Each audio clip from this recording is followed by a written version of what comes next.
स्वागत है आप सभी का एक बार फिर से हमारे चैनल राम राम जी में। दोस्तों, अगर आप अपनी लाइफ में कुछ नया सीखना चाहते हैं तो चैनल को सब्सक्राइब जरूर करिएगा। साल 2023 में सावन का महीना कब है? इसमें कितने सोमवार होंगे? सावन की समाप्ति कब होगी और रक्षाबंधन कब है? सावन में व्रत का पालन कैसे करें?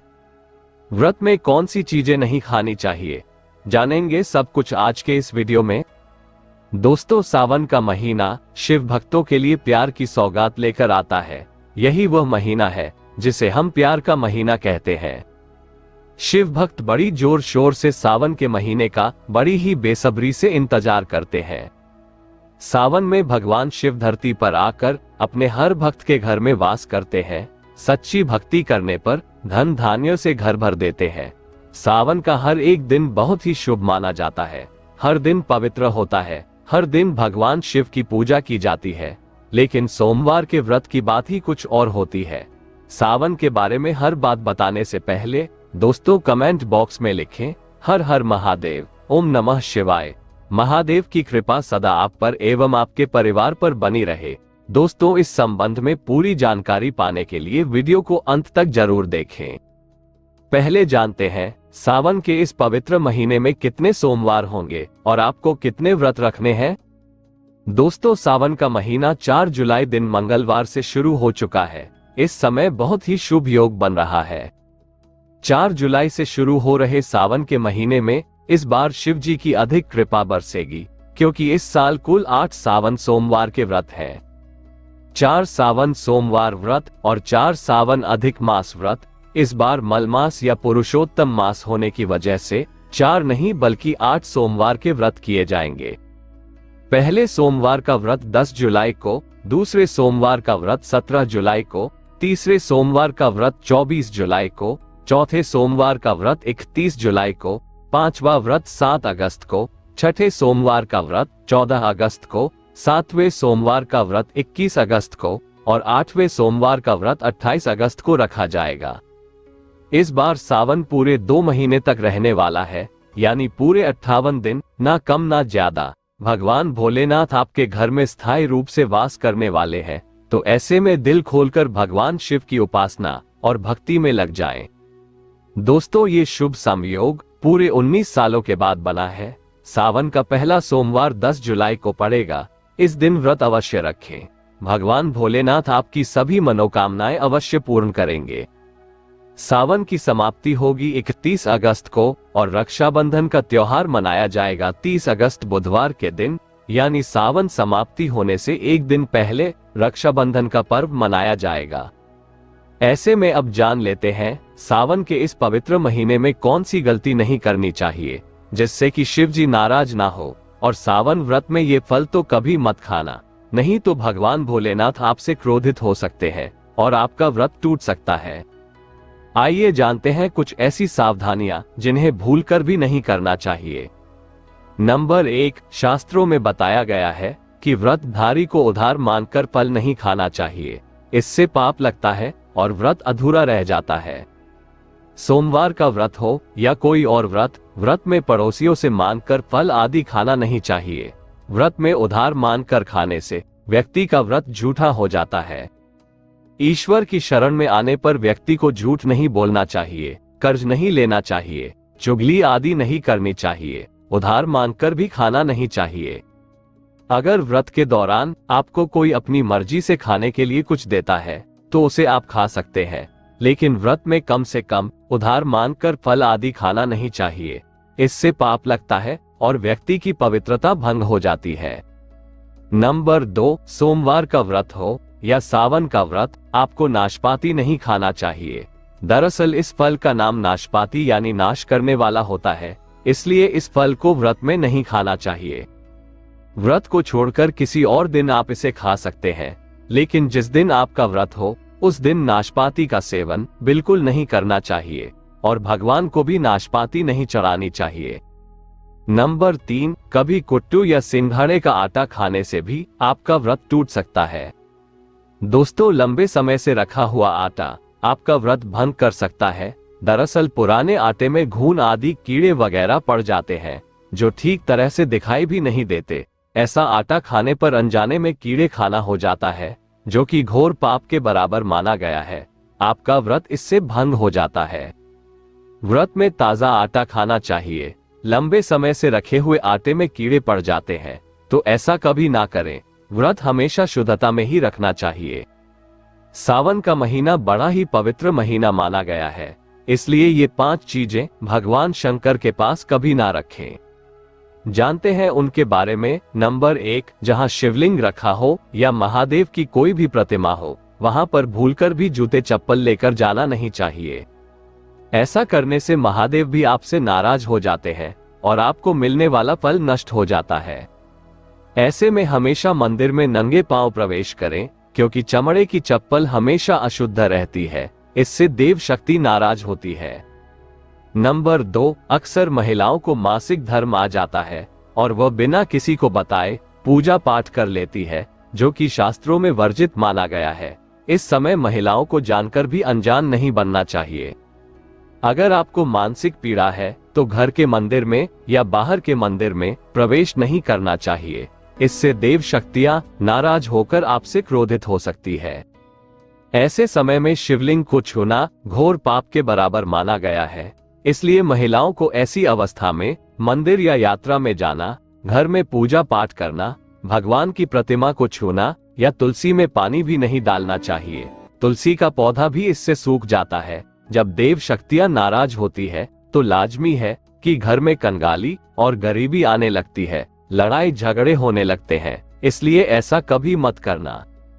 नंबर 3, शास्त्रों में बताया गया है कि जहां शिवलिंग होता है वहां पर देव शक्तियां सक्रिय रहती है। जिसके घर में शिवलिंग होता है वो व्यक्ति महादेव की कृपा सदैव पा लेता है। वास्तु शास्त्र के अनुसार शिवलिंग से हर वक्त ऊर्जा का संचार होता रहता है, इसलिए शिवलिंग पर जलधारा हमेशा होनी चाहिए, जो ऊर्जा को शांत रखती है।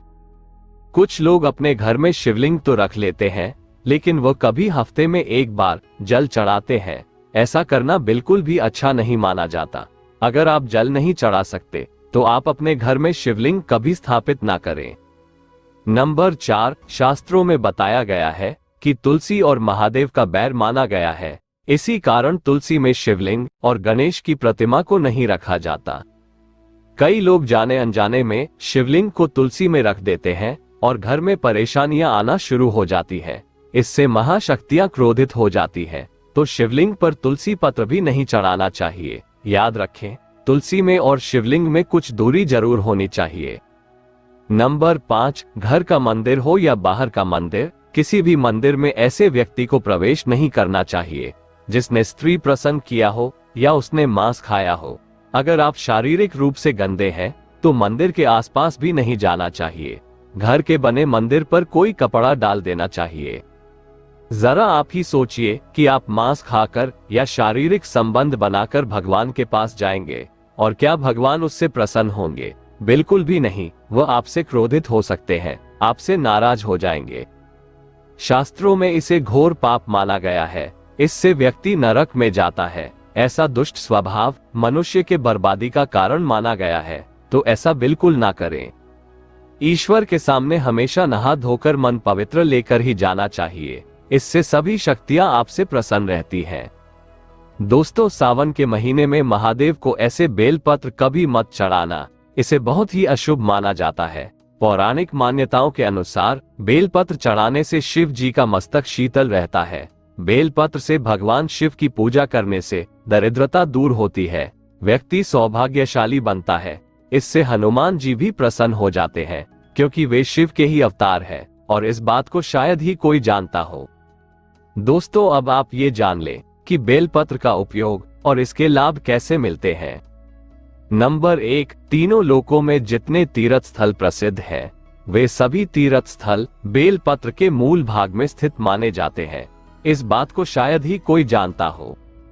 नंबर 2, अगर बेल का वृक्ष घर के बीचों बीच या पूर्व दिशा में लगा हो तो घर में धन धान्य की कभी कमी नहीं रहती और परिजन खुशहाल रहते हैं। नंबर 3, जो व्यक्ति बेल के वृक्ष के मूल भाग की गंध, पुष्प आदि से पूजा अर्चना करता है, उसे मृत्यु के पश्चात शिवलोक की प्राप्ति होती है। अब जानते हैं बेलपत्र से जुड़ी कुछ और खास बातें। दोस्तों, चतुर्थी, अष्टमी, नवमी, चतुर्दशी और अमावस्या इन तिथियों को, साथ ही संक्रांति के समय और सोमवार को बेलपत्र नहीं तोड़ना चाहिए। पूजा से एक दिन पहले ही बेलपत्र तोड़कर रख ले। बेलपत्र कभी भी अशुद्ध नहीं होता। अगर आपको पूजा के लिए नया बेलपत्र नहीं मिल रहा है तो आप किसी दूसरे के चढ़ाए हुए बेलपत्र को स्वच्छ जल से धोकर भगवान शिव को अर्पित कर सकते हैं। बेलपत्र में कम से कम 3 पत्तियां होनी चाहिए। कटी फटी पत्तियों का बेलपत्र भगवान शिव को गलती से भी अर्पित मत करना। कटी फटी पत्तियों को अर्पित करने से शिव का अपमान माना जाता है और बेलपत्र का भी, इसलिए बेलपत्र की पत्तियां एकदम साफ होनी चाहिए। दोस्तों, सावन के इस पवित्र महीने में जिस व्यक्ति को ये 5 संकेत मिल जाए तो इससे ये पता चलता है कि महादेव आपकी भक्ति से बहुत प्रसन्न है और आपको धनी होने से कोई भी नहीं रोक सकता। चलिए जानते हैं। नंबर 1, बैल का दरवाजे पर आना। नंदी महाराज भगवान भोलेनाथ के वाहन है। नंदी को भगवान शिव का द्वारपाल भी कहा गया है। नंदी महाराज को बुद्धि और ज्ञान का प्रतीक माना गया है। शिव के मंदिर के बाहर हमेशा नंदी महाराज विराजित रहते हैं, लेकिन अगर सावन के इस पवित्र महीने में अचानक से नंदी महाराज आपके दरवाजे पर आ जाए और घर की चौखट को सींग मारने लगे, तब आपको समझ लेना चाहिए कि भगवान शिव आपके घर में आने वाले हैं। उनके आने का यह एक संकेत है। भगवान शिव आपकी भक्ति से बहुत प्रसन्न है और आपके घर में खुशियां आने वाली है। आपको धनी होने से कोई नहीं रोक सकता। याद रहे, नंदी महाराज को तिलक लगाकर मीठा भोग जरूर खिलाएं। नंबर 2, सावन के पवित्र महीने में अचानक से आपके सपनों में अगर शिवलिंग दिखाई दे जाए, अर्थात भगवान शिव दिखाई दे, तो इससे आपको समझना चाहिए कि अब आपके जीवन से परेशानियों का जल्दी निवारण हो जाएगा। भगवान शिव आपकी सच्ची आराधना भक्ति से बहुत खुश है और वो आपके घर में आने वाले हैं। दोस्तों, ऐसे में याद रहे कि भक्ति में कोई भी कमी ना आने दे। घर को गंदा ना रखें, क्योंकि आपके घर में भगवान शिव पधारने वाले हैं। नंबर 3, शास्त्रों के अनुसार यह माना जाता है कि नीलकंठ पक्षी भगवान शिव का प्रतीक है। अगर आपके घर में सावन के महीने में नीलकंठ छत पर आकर बैठ जाए, उसे भूलकर भी मत भगाना, क्योंकि यह भगवान शिव का प्रतीक माना गया है। इसमें आपको खुश हो जाना चाहिए, क्योंकि भगवान शिव आपकी भक्ति से बहुत खुश है। शास्त्रों में बताया गया है कि नीलकंठ अगर मनुष्य के घर पर आकर बैठ जाए तो ये घर में साक्षात महादेव शिव के आने का संकेत है। अब आपके बुरे दिन जाने वाले हैं। कहते हैं भगवान श्री राम ने इस पक्षी के दर्शन करने के बाद ही रावण पर विजय प्राप्त की थी। नंबर 4, सावन के पवित्र महीने में अगर घर में काला सांप निकल आए तो इसे बहुत ही अद्भुत माना गया है। इसे बिल्कुल भी ना मारे, ये भगवान शिव के आने का संकेत है। जिनकी भक्ति से महादेव प्रसन्न होते हैं, उन्हें महादेव किसी खास अवसर पर अपने दर्शन देते हैं।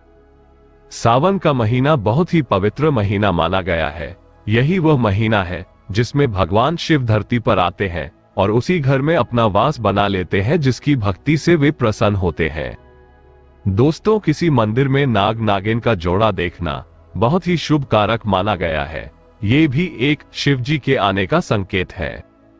नंबर 5, सावन के शुभ अवसर पर या सोमवार के दिन डमरू की आवाज सुनाई दे तो यह अत्यंत शुभकारी माना गया है। इसका अर्थ यह है कि भगवान भोलेनाथ आपसे प्रसन्न है और जल्दी आपके घर और जीवन में प्रवेश करने वाले हैं, जिससे आपके आर्थिक संकट में सुख समृद्धि आने वाली है। महादेव की कृपा पाने के लिए एक बार भगवान शिव का जयकारा जरूर लगाएं। हर हर महादेव, ओम नमः शिवाय। आज के लिए बस इतना ही। दोस्तों, अगर आपको यह वीडियो पसंद आई है तो वीडियो को लाइक करिएगा, अपने दोस्तों को शेयर जरूर करिएगा और चैनल को सब्सक्राइब करके बेल आइकन जरूर दबाएगा, ताकि आने वाली वीडियो आपको सबसे पहले मिल सके। दोस्तों, मिलते हैं अगले वीडियो में। तब तक के लिए राम राम जी, और वीडियो को अंत तक देखने के लिए धन्यवाद।